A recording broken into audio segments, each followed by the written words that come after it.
नवजीवन के इस परिवार को होली की हार्दिक शुभकामनाएं। तो दोस्तों, स्वागत है आपके अपने चैनल नवजीवन क्लासेस के अंदर। आज होली के इस पावन त्यौहार पर हम एक वीडियो लेके आए हैं, जिसके अंदर मैं आपको जो होली के अंदर यूज़ होने वाले पर्टिकुलरली वर्ड्स जो आप होली में यूज़ करते हो हिंदी में, उसको मैं इंग्लिश में आप क्या बोल सकते हो, उनको क्या बोला जाता है, वो आपको मैं आज आपके साथ डिस्कस करने आया हूँ। तो दोस्तों, स्टार्ट करते हैं आज की अपनी क्लास। होली। अब पहले ही वर्ड में देखो, HOLI और एक होता है, हम कभी कभार हम मैसेज में लिख देते हैं HOLY, होली। तो होली और इस होली में क्या डिफरेंस है? ये तो है रंगों का त्यौहार होली, कलर फेस्टिवल, एंड ये है होली HOLY। ये होता है पवित्र, जो हम कहते हैं ना, ये पवित्र स्थान है, पवित्र जल है, उसे कहते हैं होली वाटर या फिर होली प्लेस। ठीक है। तो दोस्तों, आप कुछ देख रहे हो कि मैंने यहाँ पर कुछ वर्ड्स लिखे हैं जिन्हें हम इंग्लिश में कहते हैं। जैसे कि हमारा होली का पहला त्यौहार स्टार्ट होता है, तो हम लोग क्या करते हैं, हम लोग होलिका दहन करते हैं। ठीक है। तो होलिका दहन करते हैं, तो वो होलिका को क्या बोलते हैं? हम कहते हैं उसको बॉनफायर। होलिका को हम इंग्लिश में कहते हैं बॉनफायर। और हम उसको जलाकर हम उसकी चारों तरफ परिक्रमा लगाते हैं, उसके चारों तरफ फेरी लगाते हैं, और हमारी जो भी इच्छा होती है हम उनसे मांगते हैं। ठीक है। तो उसको कहते हैं revolve around the bonfire. Holika के चारों तरफ क्या लगाते हैं हम? चक्कर लगाते हैं। तो रिवॉल्व अराउंड दी बॉनफायर। उसके बाद में होली का त्यौहार है, तो कुछ मिठाइयाँ भी बनती होती है, कुछ डिशेस बनती है, जो हमारे घर पे मेहमान आते हैं, फिर हम किसी को भिजवाते हैं। ठीक है। तो गुजिया नाम की एक मिठाई बनती है, उसको हम लोग इंग्लिश में क्या कहते हैं? उसको कहते हैं sweet डीप्ड fried dumplings.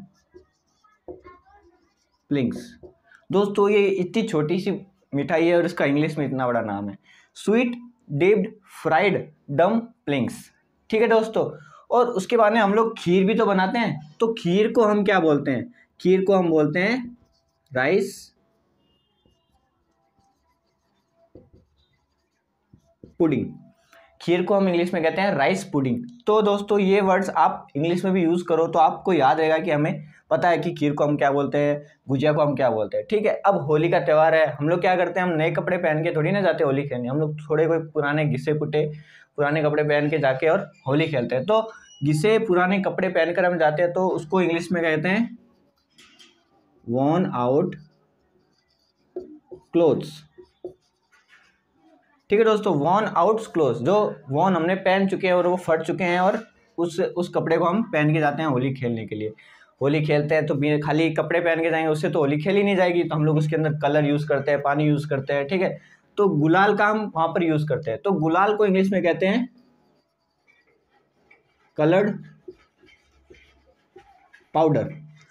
Colour powder होता है। अब उसके अंदर हम खेलते हैं, तो कोई कुछ कच्चे कलर होते हैं, कुछ पक्के कलर होते हैं। बोलते हैं भाई पक्के कलर मत लगाना यार, मिटते नहीं हैं, हम बोलते हैं ना। तो उस प्रकार कच्चा कलर होता है, तो वो होता है सॉफ्ट कलर, और पक्का कलर होता है वो होता है सॉलिड बोल सकते हैं, या फिर हम बोलते हैं स्ट्रॉन्ग कलर।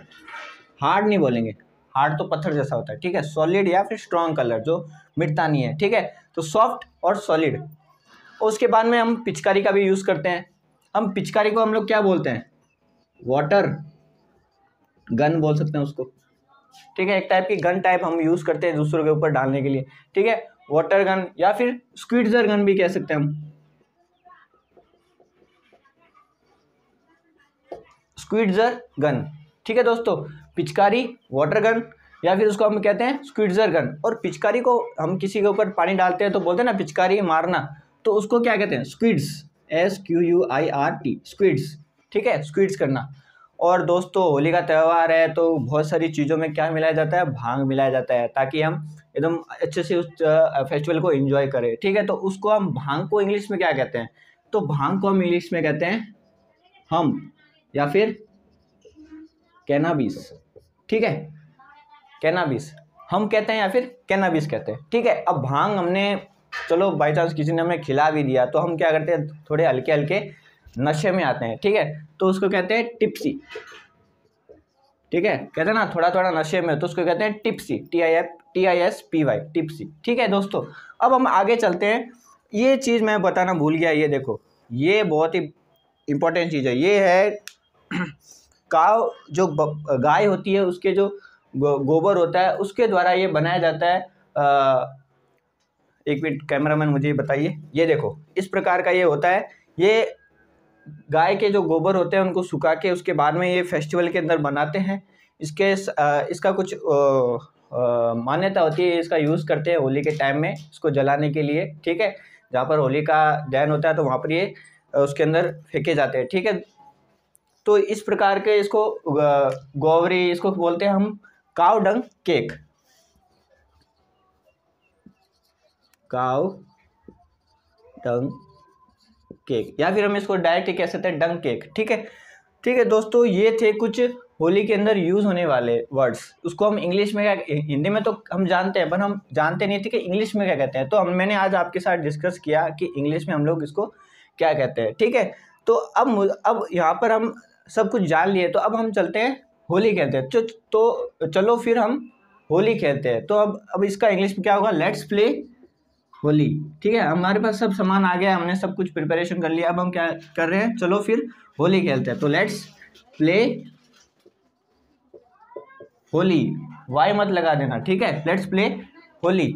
और उसके बाद में बुरा ना मानो होली है। अब हम लोग ये डायलॉग तो हम रोज यूज करते हैं, मतलब होली खेलते हैं जब हम यूज करते हैं कि बुरा ना मानो होली। हमारे कन्हैया ने ये कह दिया तो मैं इनके लिए कलर लेकर आ गया हूँ। तो ये कलर मैं अभी लेकर आया हूँ, तो देखिए लगाएंगे, ये भी लगाएंगे, मैं भी लगाता हूँ, तो आप पहले लगाइए। हैप्पी होली। हैप्पी होली। सभी को होली की हार्दिक शुभकामनाएं पूरी नवजीवन क्लासेस की टीम की तरफ से। आज टीम यहाँ पर मौजूद नहीं है, लेकिन हम सब उनकी तरफ से आपको हैप्पी होली कहते हैं, और हमारे बोर्ड को भी थोड़ा टिक्का दस्तूर कर देते हैं, ताकि एक नवजीवन क्लासेस 2000 सब्सक्राइब का पूरा हुआ है वो जल्दी से 5 के 10 के भी हो और 1 लाख भी जरूर हो। तो आप अपना काम है वो जारी रखिए। बीच में आना पड़ा क्योंकि आपने ये बोल दिया कि बुरा ना मानो होली है, तो चलिए आप इसको और भी इंजॉय कीजिए।